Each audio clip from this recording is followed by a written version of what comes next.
Chapter 13. Anthems and Flags. Spain, an anthem without words, the symbol of a nation that has nothing to say.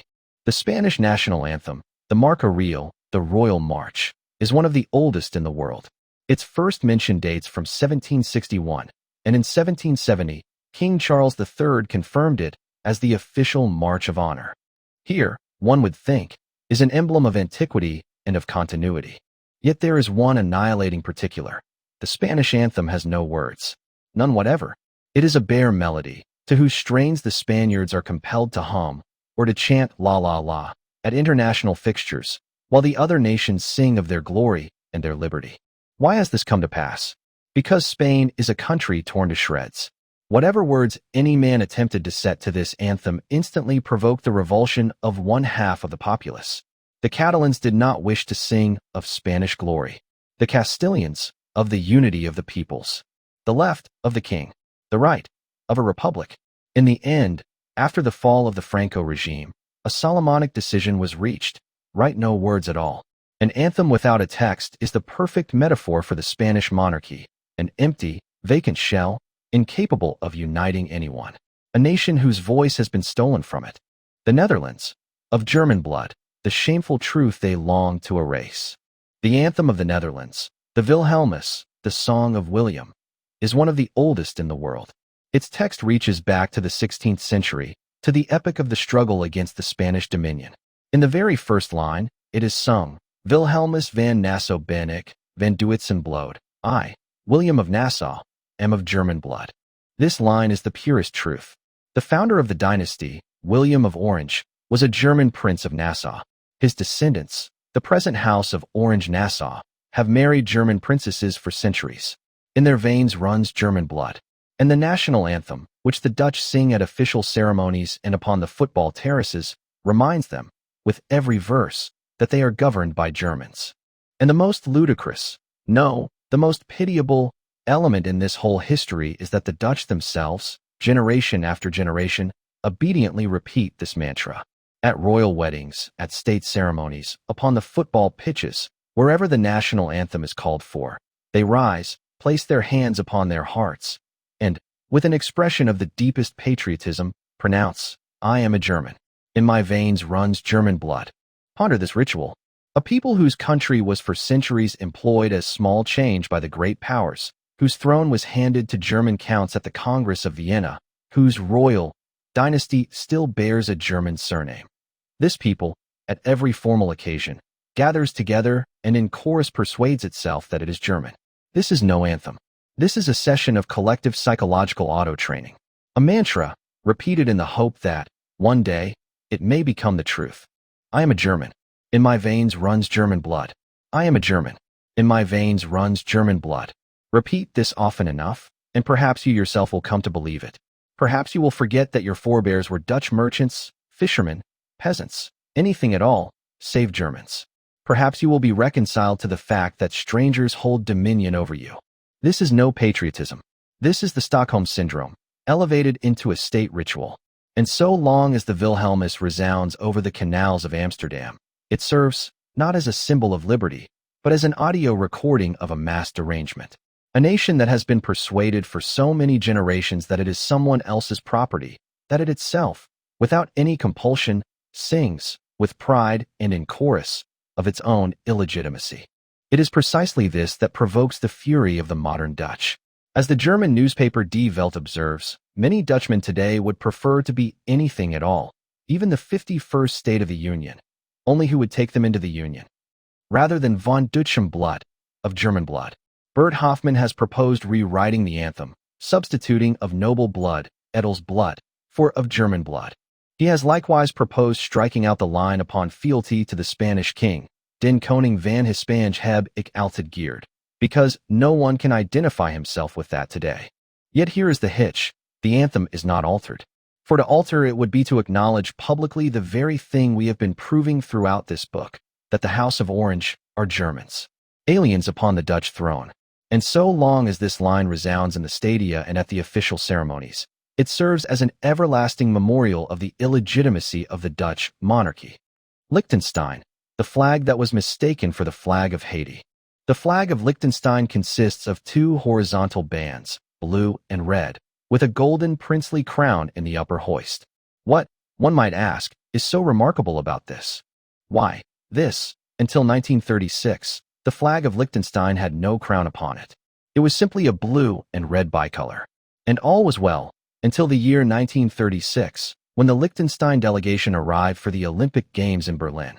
There, at the opening ceremony, they discovered, to their horror, that the selfsame flag, a blue and red bicolor, was being borne by the delegation of Haiti. Two states, at opposite ends of the earth, having nothing whatever to do with one another, had, for decades, dwelt beneath identical flags, and no one had noticed it. Liechtenstein, this ancient principality, had not even troubled to ascertain whether its state emblem was unique. In pell-mell haste, directly at the Olympiad, the Liechtensteiners inverted their flag and affixed a princely crown to it. In 1937, this alteration was formally ratified. It was thus that this ancient symbol acquired its present aspect, not by an immemorial tradition, but as the result of an embarrassment at a sporting event.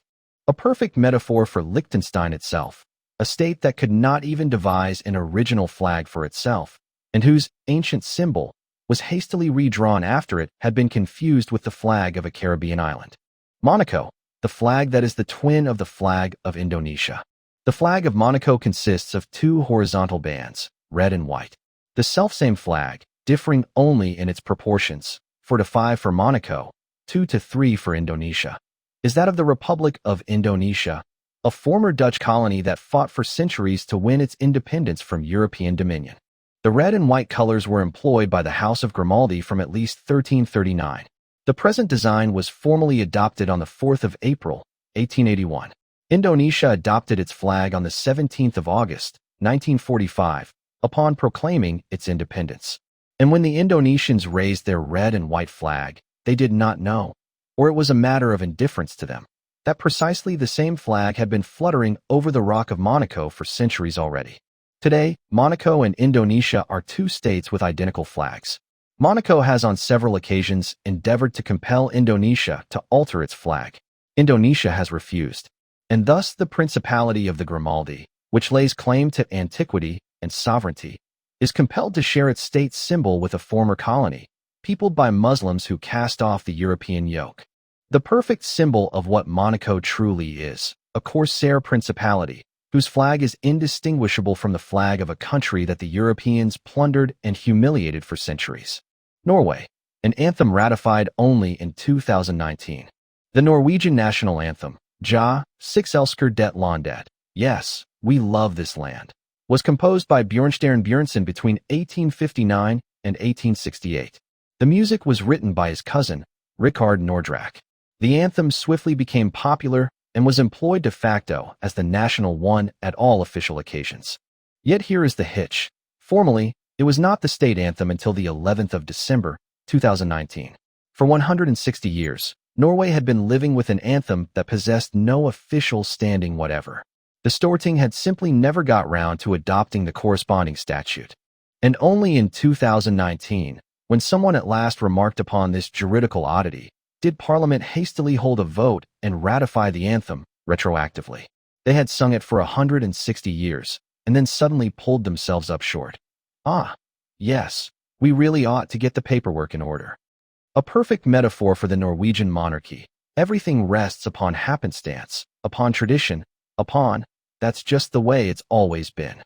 And when the hour arrives to produce the documents, they are either nowhere to be found, or they were signed yesterday, after the fact.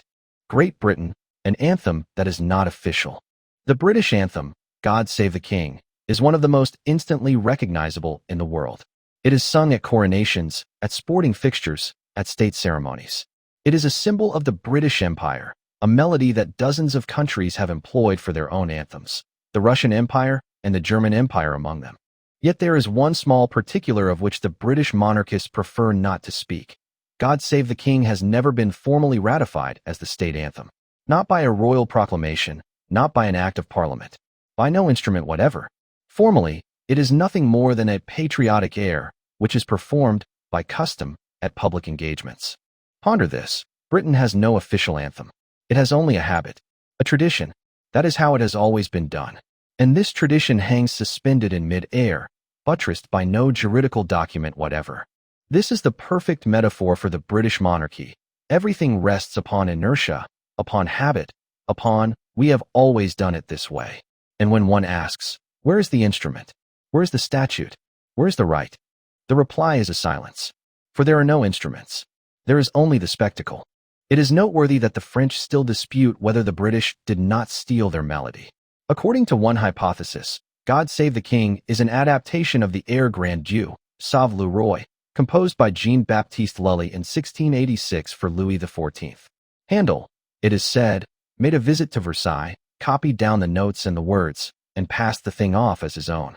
Historians of music do not confirm this hypothesis, yet the bare fact of the dispute is itself revealing.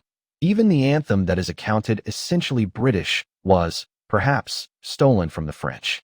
Belgium, an anthem in 3 tongues, which one half of the country cannot understand. The Belgian anthem, La Brabançon, the Song of Brabant, was composed in 1830, during the revolution against Dutch dominion. The original text was in French, the tongue of the elite and of the oppressors, against whom, by an irony of history, the Flemings were also in revolt.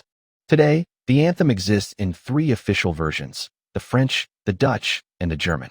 Yet the Belgians sing it each in his own tongue, and often without understanding what their neighbors are singing. A Fleming who performs the anthem in Dutch and a Walloon who sings it in French are, quite literally, singing different texts, bound together by the melody alone. This is the perfect metaphor for Belgium itself, an artificial state, in which 2 nations cannot come to any agreement even upon the words of their own anthem. What is more, opinion surveys reveal that a substantial portion of the Belgians does not know the words of the anthem at all, in any of the 3 tongues. Sweden, an anthem without a single mention of Sweden.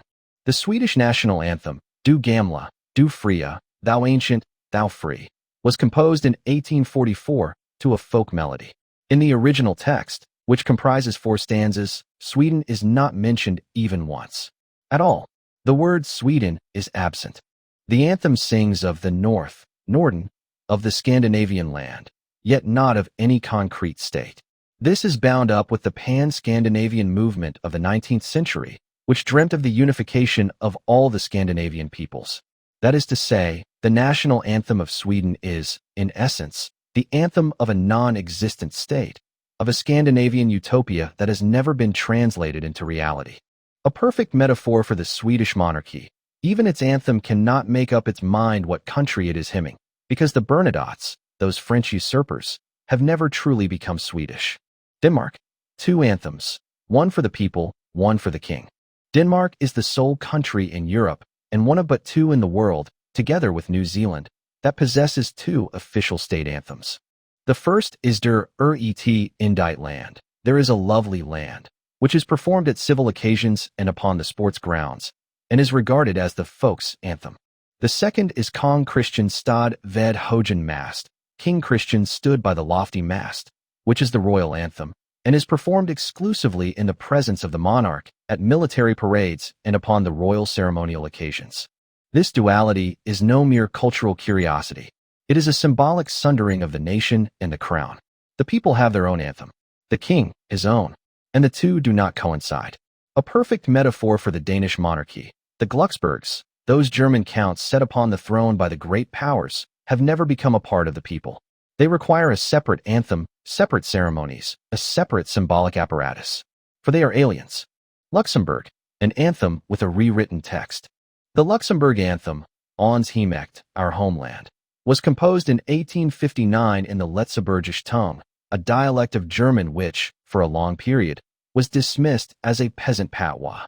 This is, in itself, an irony. A state whose elite always spoke French and German chose an anthem in the tongue of the peasantry, in order to conjure up the illusion of a national identity. Yet the chief bungle lies in the text. The 4th stanza of the original anthem contained lines that extolled the Dutch king as the Grand Duke of Luxembourg. After the personal union with the Netherlands was dissolved in 1890, and Adolf of Nassau mounted the throne, this stanza was hastily excised. Today, the anthem is performed with only the first and the last stanzas. The 4th stanza has not been formally repealed. It has simply been forgotten. A perfect metaphor for the Luxembourg monarchy, the anthem is composed in a tongue that the elite itself held in contempt.